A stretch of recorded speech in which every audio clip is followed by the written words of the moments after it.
Hello everyone, welcome back to our new video for solved answers to 4th semester B.Ed. For the subject Advanced Pedagogy on specific subjects of study, we will continue to answer questions that we believe will be repeated as from our analysis. You can mute the audio feed if you don't need. Question number 1. Define content analysis, explain its sources or in topic of your choice. Answer. Content analysis, CA, is a systematic and a rigorous method used to analyze textual, visual, or audio content, aiming to uncover patterns, themes, and insights within the material. This method involves systematically examining and interpreting the content of a text, image, or other forms of communication to gain a deeper understanding of the message being conveyed. Content analysis is widely used in various fields, including communication, social sciences, marketing, and media studies, to extract valuable information and generate meaningful conclusions. Content analysis is a valuable research method that helps researchers uncover hidden insights and patterns in a wide range of content sources. The sources of content analysis can vary greatly depending on the research objectives.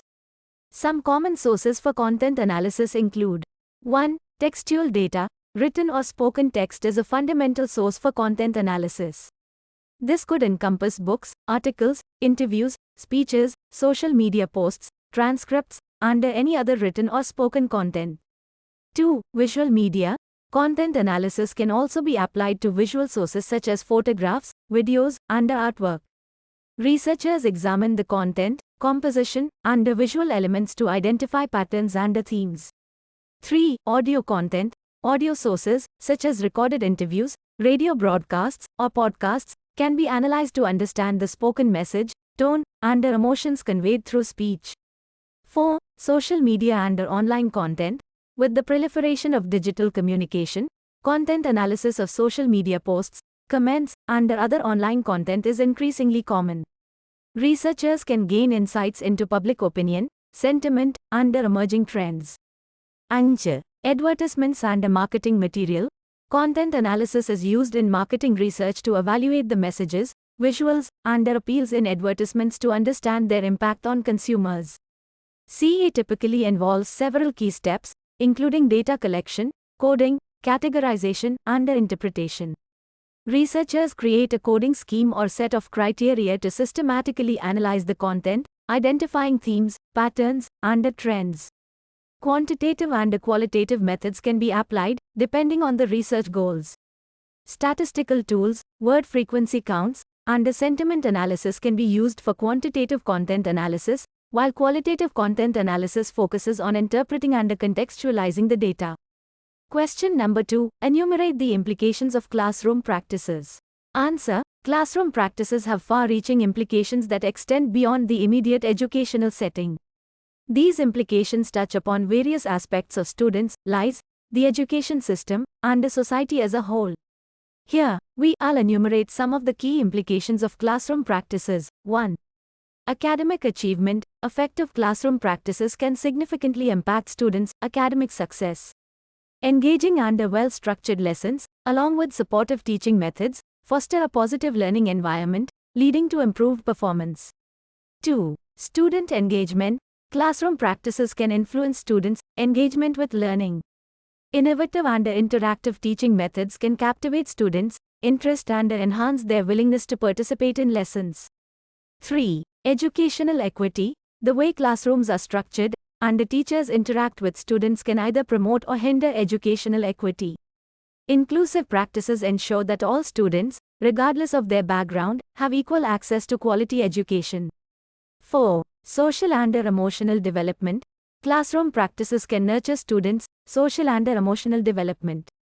Encouraging a positive classroom culture and emotional support can foster empathy, self-regulation, and emotional intelligence.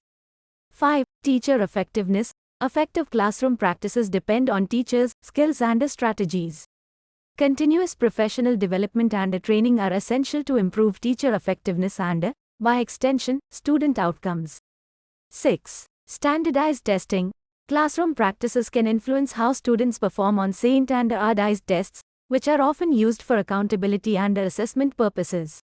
Teaching to the test can limit a well-rounded education and foster a narrow focus on test preparation. 7. Global competence. Preparing students for a globalized world is an essential implication of classroom practices. Teaching global perspectives, cultural understanding, and diverse viewpoints can foster global competence. 8. Critical thinking and problem solving. Classroom practices should prioritize critical thinking and problem solving skills. Encouraging these skills prepares students for complex, real-world challenges.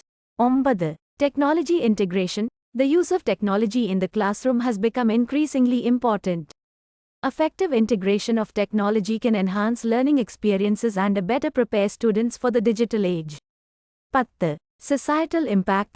Educators have a role in shaping future citizens who are informed, responsible, and actively engaged in their communities. 11. Economic implications. A well-educated workforce can contribute to economic growth, innovation, and competitiveness on the global stage. 12. Cultural preservation.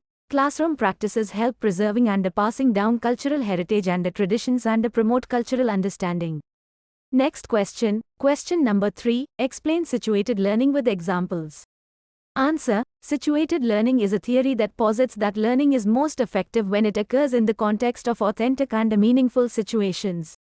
This theory, often associated with educational theorists Jean Lave and Etienne Wenger, emphasizes the importance of the environment and social interactions in the learning process. Situated learning challenges traditional educational models that isolate knowledge from real-world application.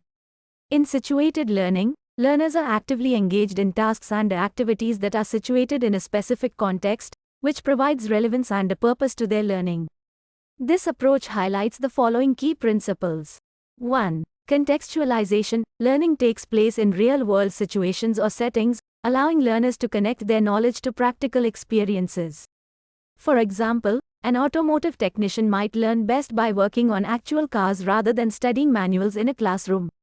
2. Social interaction. Collaborative learning and interaction with peers and mentors play a significant role in situated learning. Learners observe and engage with experts, learning from their experiences and feedback. For instance, an apprentice chef learns culinary skills through interactions with seasoned chefs in a professional kitchen. 3. Authentic tasks. Learners are presented with tasks and problems that mirror real-life challenges, enabling them to apply their knowledge and skills directly. In healthcare, medical students learn to diagnose patients by examining actual cases, making their education more relevant and practical. 4. Peripheral participation. Situated learning acknowledges that learners may not initially perform the central tasks but engage in peripheral roles, gradually gaining more responsibility. This is seen in many apprenticeship models, where beginners start with simple tasks and progress to more complex ones as they gain expertise. 5. Identity and community. Learners become part of a community of practice where shared values, norms, and a language develop. For example, in the field of software development, aspiring programmers join coding communities to share their projects, learn from others, and build their identity as developers. Next question, question 4. List out and explain the different ICT evaluation tools. Answer. In the realm of education, information and communication technology, ICT, plays a pivotal role in enhancing teaching and learning processes. To gauge the effectiveness of ICT integration, educators and institutions employ various evaluation tools. These tools help assess the impact of ICT on educational outcomes, making informed decisions for improvement. Here, we will list and explain different ICT evaluation tools in education. 1. Surveys and questionnaires. Surveys and questionnaires gather feedback from students, teachers, and other stakeholders to understand their experiences with ICT. They provide insights into user satisfaction and perceived benefits. 2. Pre- and post-testing. Comparative testing measures student performance before and after ICT integration. This method helps quantify the impact of technology on learning outcomes. 3. Observation and classroom walkthroughs. Educators or evaluators observe classrooms to assess how ICT is being used.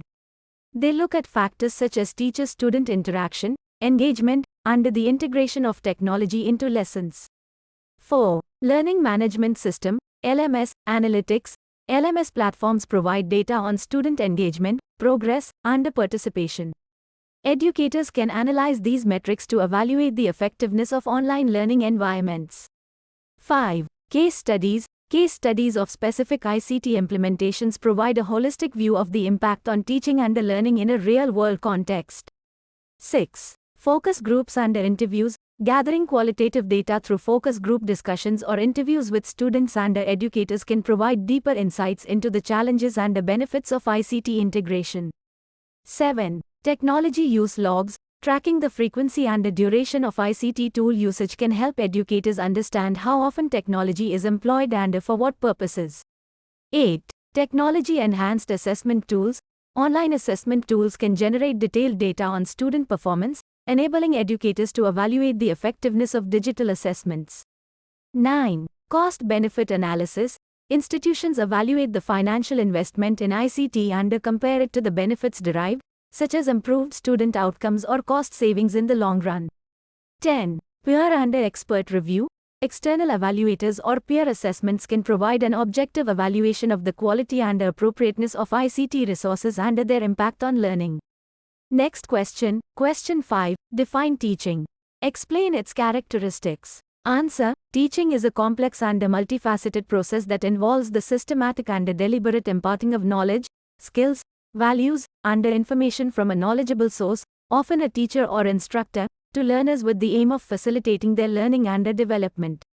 It is an essential component of education and plays a pivotal role in shaping individuals and societies. Teaching can occur in various settings, including formal classrooms, informal environments, and even online platforms, and it can cover a wide range of subjects and disciplines. Characteristics of teaching. 1. Knowledge transmission. At its core, teaching involves the transmission of knowledge, whether it is academic, practical, or theoretical. 2. Intentional and systematic. Teaching is a deliberate and structured process. It involves carefully planned lessons, learning objectives, and instructional strategies aimed at achieving specific educational goals. 3. Interaction. Effective teaching often relies on active interaction between teachers and students. Teachers engage with their students through discussions, questions, and feedback, fostering a dynamic learning environment. 4. Adaptation. Good teachers adapt their teaching methods and content to suit the diverse needs and abilities of their students. They recognize that every learner is unique and adjust their approach accordingly. 5. Assessment and feedback. Assessment is a crucial part of teaching. Teachers evaluate their students' progress, identify areas of improvement, and provide constructive feedback to support their growth. 6. Pedagogical skills. Effective teaching requires a deep understanding of pedagogical techniques and strategies.